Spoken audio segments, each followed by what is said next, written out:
ఓం నమ శివాయ. అందరికీ నమస్కారం అండి. ఈరోజు ఈ వీడియో ద్వారా మీన రాశి వారి యొక్క జాతక ఫలితాల గురించి తెలుసుకుందాం. వీరి యొక్క జీవితానికి సంబంధించినటువంటి ప్రధానమైనటువంటి అంశాలు ఏమిటి, అదేవిధంగా 2025 సంవత్సరం నవంబర్ నెల 11వ తేదీ మంగళవారం యొక్క జాతక ఫలితాలు ఈ యొక్క రాశి వారికి ఏ విధంగా ఉండబోతున్నాయి, రేపటి రోజున మీ యొక్క దిన ఫలితాల ప్రకారం సాయంత్రం లోపు ఖచ్చితంగా ఇది జరగక మానదు. ఈ సంఘటన మీరు ఖచ్చితంగా ఎదుర్కోవాల్సి వస్తుంది. అసలు ఎటువంటి సంఘటనలు మీ యొక్క జీవితంలో ఎదురుకాబోతున్నాయి, దీనివల్ల ఎటువంటి పరిణామాలు అనేవి మీరు చూడగలుగుతారు, ఇటువంటి పూర్తి అంశాలన్నీ కూడా ఇప్పుడు ఈ వీడియో ద్వారా వివరంగా తెలుసుకుందామండి. ప్రతి ఒక్కరి జీవితంలో సమస్యలు అనేవి సర్వసాధారణం కదండి. సమస్యలతో బాధపడుతూ ఎక్కడెక్కడ జ్యోతిష్యం చెప్పించుకొని నిరాశ చెందినటువంటి వ్యక్తులు అయితే చాలా మంది ఉండుంటారు కదా.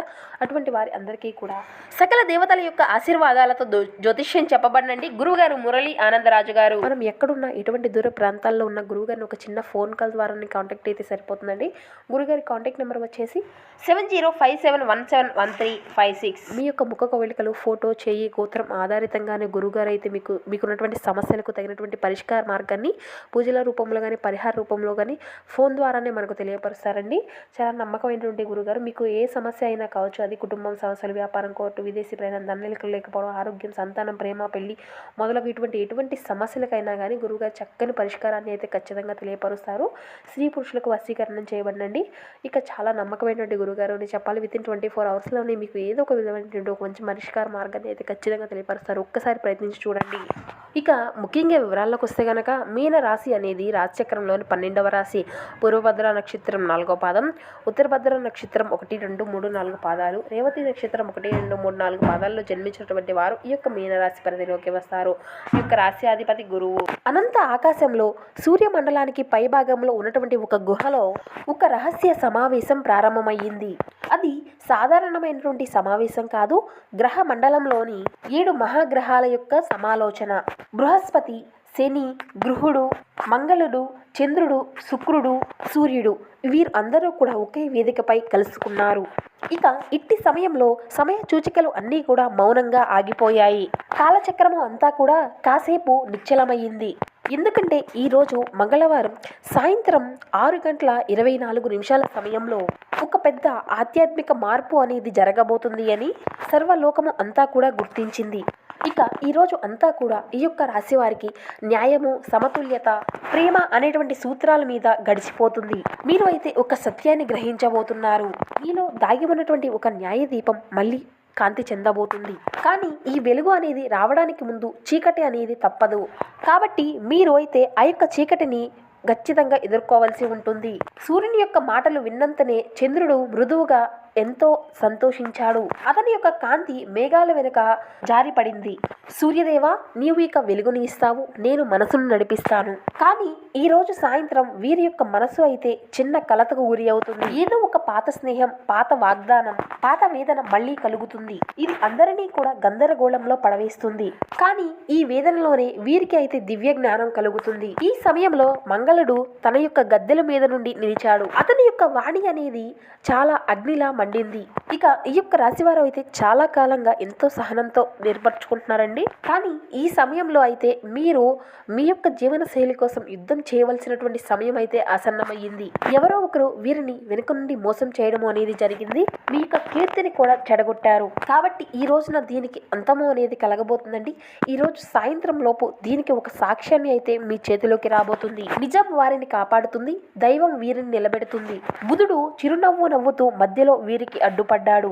ఇక మంగళ, నీ యొక్క ఆగ్రహము అంతా కూడా సత్యమే, కానీ జ్ఞానము అనేది లేకుండా నీ యొక్క పోరాటము అంతా కూడా అంధత్వం అవుతుంది. కాబట్టి ఈ యొక్క రాశివారు మీ యొక్క ఆలోచన జ్ఞానాన్ని, ఈ యొక్క సమయాన్ని అంతా కూడా మీరు సద్వినియోగం చేసుకొని ఎంతో శాంతతో మీ యొక్క ఆలోచనలు అన్నింటినీ కూడా అమలుపరుచుకోవాలి. ఒక చిన్న మాట అయితే మిమ్మల్ని కాపాడగలుగుతుందండి.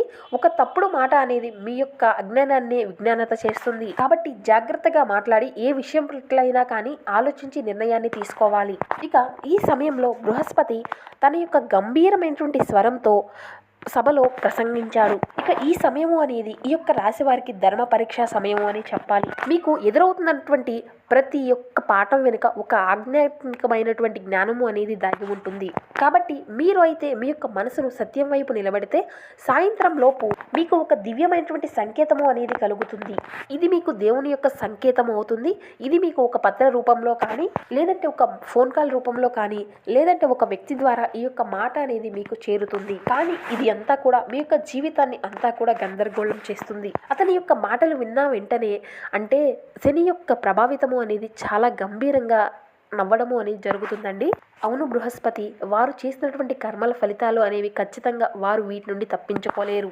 ఈ యొక్క రాశి వారు గత 2 సంవత్సరాలుగా న్యాయాన్ని కోరుకుంటూ ఉంటున్నారు. ఎంతో సహనాన్ని చూపారు. అందువల్లనే నేను కూడా వారి యొక్క పక్షాన్ని నిలబడ్డాను. కాబట్టి రేపటి రోజున సాయంత్రం లోపు వీరి యొక్క న్యాయము పుణ్యము అంతా కూడా ఒక స్పష్టత అనేది కలుగుతుంది. ఒక ద్వారం ముడుచుకుపోయినప్పటికీ మరొక ద్వారం తెరుచుకుంటుంది. ఇది అంతా కూడా వీరి యొక్క జీవన శైలిని అంతా కూడా మార్చేస్తుంది. ఈ విధంగా శనిగ్రహం యొక్క చివరి మాటలు మాట్లాడగానే శుక్రుడు తల వంచి తన యొక్క మాటలను ఆజ్ఞాపించాడు. శని మహారాజా, మీరు సత్యాన్ని వివరించారు. కానీ ఈ యొక్క రాశి వారికి ప్రేమ, జీవితం, అందము అనేది వీరి యొక్క మూల సూత్రాలు. ఈ రోజు సాయంత్రం వీరు గుండెతో కాకుండా ఆత్మతో ప్రేమించాలి. ఎవరైతే వీరిని బాధ పెడతారో వారు ఆ యొక్క వ్యక్తిని క్షమించాలి. ఈ యొక్క క్షమాపణతోనే వీరు కొత్త మార్గాన్ని ఎంచుకోగలుగుతారు. ఒక దివ్యమైనటువంటి శాంతి వీరిలోకి ప్రవేశిస్తుంది. ఈ దివ్య గృహలో ఒక నిశ్శబ్దము అనేది అలుముకుంటుంది. ఇక గ్రహాలు అన్నీ కూడా ఈ యొక్క రాశి వైపు వేచి చూడడం అనేది జరుగుతుంది. ఎంతో దూరంగా ఒక నీలమైనటువంటి ఒక చిన్న కాంతి అనేది ఆకాశంలో మెరుస్తుంది. అదే ఈ యొక్క రాశి తారకం. అది అంతా కూడా క్రమవంతంగా ప్రకాశవంతము అవుతూ ఈ విధంగా పలకసాగింది. సత్యం వస్తుంది, వేచి చూడండి. మీరు ఎదురు చూసినటువంటి సమాధానము అంతా కూడా ఈ రోజు సాయంత్రం లోపే మీ ముందుకు రాబోతుంది.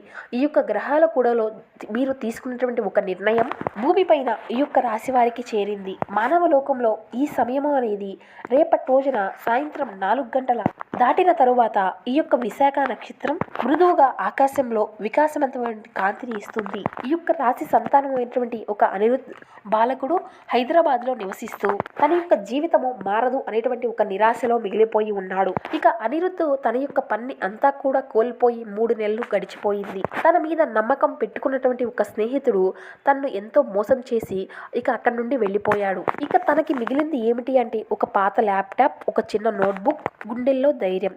ఇక ఈ రోజు అయితే తను బయటకు వెళ్ళి ఒక చిన్న ఆలయానికి వెళ్ళాడు. అక్కడ ఉన్నటువంటి ఒక వృత్త పూజారి చిరునవ్వుతో అతన్ని పిలిచాడు. బిడ్డ, ఈ రోజు ఈ యొక్క రాశి కలిగినటువంటి వారికి సూర్యోదయంతో పాటు మీ యొక్క పాత కర్మ ఫలితాలు అయితే ముగవబోతున్నాయి. సాయంత్రం లోపు నీకు ఒక మంచి సంకేతము అయితే అందుతుంది. దానిని జాగ్రత్తగా గుర్తించు. అది దేవుడి చేత రాయబడింది అని అతనుకు తెలుపుతాడు. ఇట్టి సమయంలో ఆ పిల్లాడు ఆశ్చర్యపోతాడు.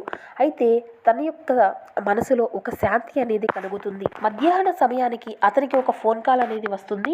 ఆ కాల్ అనేది తన యొక్క పాత స్నేహితురాలు మాధురి నుండి వస్తుంది. నీ గురించి ఈ విధంగా చెడుగా ప్రచారం చేసినటువంటి వ్యక్తి, అదేవిధంగా నీ నుండి దూరమైనటువంటి వ్యక్తి కూడా ఒక్కరే అని. అతనికి కూడా కర్మఫలం వస్తుంది.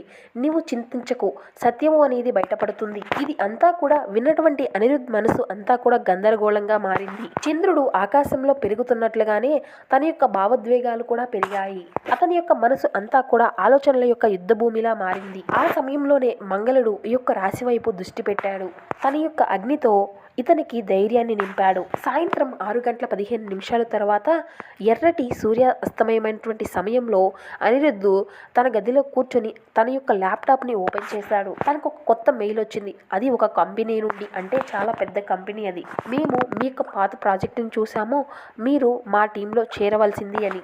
ఆ సమయంలోనే అనిరుద్ధికి తన యొక్క వృద్ధ పూజారి యొక్క మాటలు అయితే గుర్తుకు వచ్చాయి. ఇదే ఈ దివ్య యొక్క సంకేతము అని తనకు అర్థమయ్యింది. మరలా అదే సమయంలో మరొక మెసేజ్ వచ్చింది. తనను మోసం చేసినటువంటి తన యొక్క స్నేహితుడి నుండి. నన్ను క్షమించి అనిరుద్ధ్, నేను నిన్ను తప్పు చేశాను, నీ వద్ద తప్పు చేశాను, నిన్ను మోసం చేశాను, నాకు మరలా శిక్ష పడింది అని. అనిరుద్ధ్ కళ్ళల్లో నీళ్లు వచ్చాయి. తను తన యొక్క స్నేహితుడిని క్షమించాడు. అదే సమయంలో ఆకాశంలో శుక్రగ్రహం మెరిసింది. గ్రహాల సభలో శుక్రుడు చిరునవ్వుతో ఉన్నాడు. ఈ యొక్క రాశి వారిని క్షమించాడు. ప్రేమతో మోసాన్ని గెలిచాడు. ఇప్పుడు అతని యొక్క జీవితంలో శాంతి అంతా కూడా చేకూరుతుంది. ఇక ఈ రోజు రాత్రి బృహస్పతి మృదువుగా ఈ విధంగా మాట్లాడసాగాడు. ఇక ఈ రోజున మీరు నేర్చుకున్నదే మహాసత్యం. సత్యం ఎప్పుడైనా ఆలస్యంగానే వస్తుంది, సత్యమే నిజమవుతుంది. శని గంభీరంగా తలను ఊపాడు. తన యొక్క కర్మ ఫలితము అనేది పూర్తి అయ్యింది. ఇక మీ ముందున ఈ యొక్క రాశివారు న్యాయము, శాంతి, ధర్మపదంలో నడవనున్నారు. వారి యొక్క ఆజ్ఞ అనేది ఇప్పుడు మళ్ళీ ప్రకాశవంతము అవుతుంది. ఇక ఈ రోజు నుండి సాయంత్రం తరువాత మీ యొక్క జీవితంలో కొత్త ప్రారంభము, కొత్త నడవడిక అనేది ప్రారంభం కాబోతుంది. అయితే సాయంత్రం లోపు మీరు దాచినటువంటి ఒక నిజము అనేది బయటపడబోతుంది. ఒక మోసం ముగుస్తుంది. ఒక కొత్త ఆరంభం అయితే ప్రారంభం కాబోతుంది. గ్రహాల సాక్షిగా దేవతలు అయితే ఈరోజు మిమ్మల్ని పరీక్షించడం జరుగుతుంది. కానీ చివరికి వీరిని విజయ పదంలో ఖచ్చితంగా నిలబెడుతుంది. కాబట్టి మీరు మీ యొక్క సంతృప్తికరమైనటువంటి జీవితం కోసం మీరు మీ యొక్క మానసిక దృక్పథాన్ని అయితే పెంపొందించుకోండి. ఇక ఈరోజు అయితే మీ యొక్క బంధువులలో ఎవరైతే మీ దగ్గర అప్పు తీసుకొని తిరిగి చెల్లించకుండా మళ్ళీ అడుగుతారో వారికి అప్పు ఇవ్వకండి. సానుకూల దృక్పథం కలిగి సమర్థవంతముగా కూడా మీ యొక్క పనులు అన్నీ కూడా మీ యొక్క మిత్రులతో బయటకు వెళ్ళండి. ఆఫీస్లో మీకు మీ యొక్క ఎదుగుదలకు మంచి అవకాశం అయితే మీ ముందుకు రాబోతుంది. ఇక ఈరోజు మంచి నవల్ కానీ మ్యూజిషియన్ కానీ చదువుతూ కాలము అనేది గడపనున్నారండి. ఇక ఈరోజు అయితే మీరు మీ యొక్క వైవాహిక జీవితంలో ఎంతో గొప్పది అని మీ యొక్క జీవిత భాగస్వామి ద్వారా మీరు ఎంతగా ప్రేమిస్తున్నది కూడా తనకు తెలిసే విధంగా చెప్పండి.